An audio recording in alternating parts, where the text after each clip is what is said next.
នេះគឺជាសេរីកាមេរ៉ា 4G ដាក់ SIM តែបើយើងមានអ៊ីនធឺណិតមាន Wi-Fi ក៏អាចប្រើជាអ៊ីនធឺណិត Wi-Fi បានដែរតែយើងត្រូវតែដោតខ្សែវាអត់ចាប់ Wi-Fi ទេគឺដោតខ្សែ network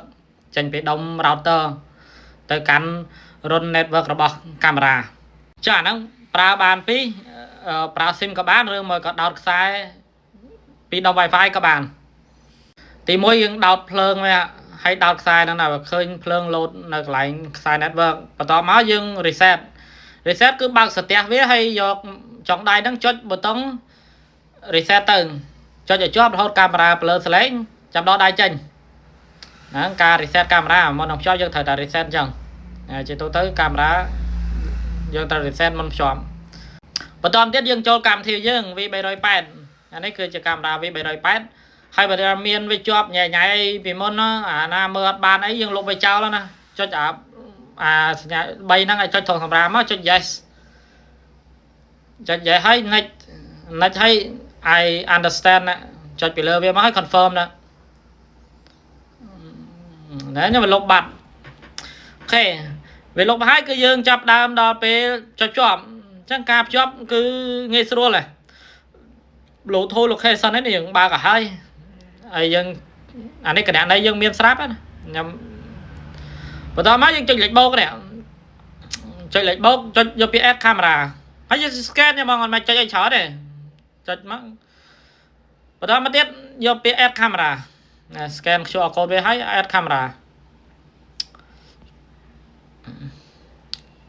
ចាំបន្តិចទៅវានឹងធ្វើការភ្ជាប់ឲ្យអូខេ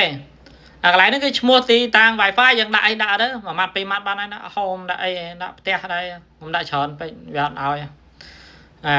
view device ណាប៉ុណ្ណឹងគឺការភ្ជាប់បានជោគជ័យអានេះ QR code ឲ្យសេះចោលបន្តមកទៀតយើងចូលទៅដាក់ password វាឲ្យហើយដើម្បីចែកគ្នាទៅយើងស្រួលដាក់យើងចូលទៅ setting ចុចអាលេខ3ហើយចុចទៅ setting ចុច3ខាងលើđó setting ហើយយើងយកពាក្យ password password ấy change device password ចាកន្លែងនេះយើងដាក់ឈ្មោះកាមេរ៉ាយើងទៅដាក់អីដាក់ទៅម៉ាត់ពីរម៉ាត់មួយម៉ាត់បានណា admin អញ្ចឹងទៅហើយចំពោះ password ខ្ញុំ recommend ដាក់អាណាស្រួលចាំដាក់បែបនេះក៏បានដែរនេះ password ដែលខ្ញុំដាក់នេះដាក់អញ្ចឹងទៅហើយដល់ពេលយើងចែកគ្នាប្រើហើយវាទូរស័ព្ទផ្សេងទៀតគឺទៀមទាឲ្យដាក់ password អញ្ចឹងណាយើងដាក់ព្រោះហ្នឹងវា security វាពីរក្លាក់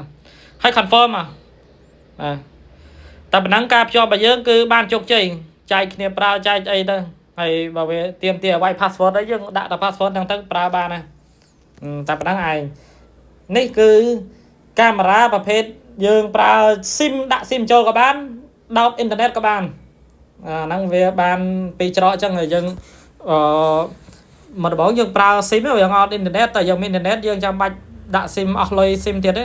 យើងដោតអ៊ីនធឺណិតយកតែម្ដង